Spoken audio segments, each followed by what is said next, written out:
AP CM Chandrababu Naidu గారికి ఈ ఉగాది కొత్త సంవత్సరాన ఎలా ఉండబోతుంది అని అంటారు? చంద్రబాబు నాయుడు గారి ప్రమాణ స్వీకార మహోత్సవాన్ని ఆధారం తీసుకున్నప్పుడు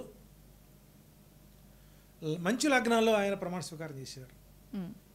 ఒక వైమానిక ప్రాంతంలో అది ఎంచుకోవడమే ఆయన ప్లస్ పాయింట్ అక్కడ.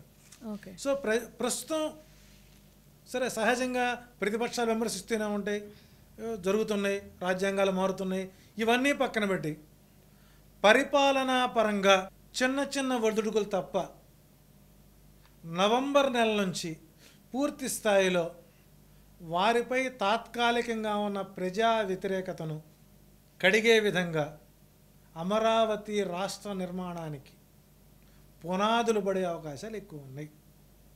అంటే గతంలో ఈయన శంకుస్థాపనలు చేశారు అమరావతిలో. ఆ లోపభూయిష్టమైనటువంటి ముహూర్తం 2019లో ఆయన పదవి కోల్పోవడం జరిగింది. ఈసారి అలా నిర్మాణం లేదు.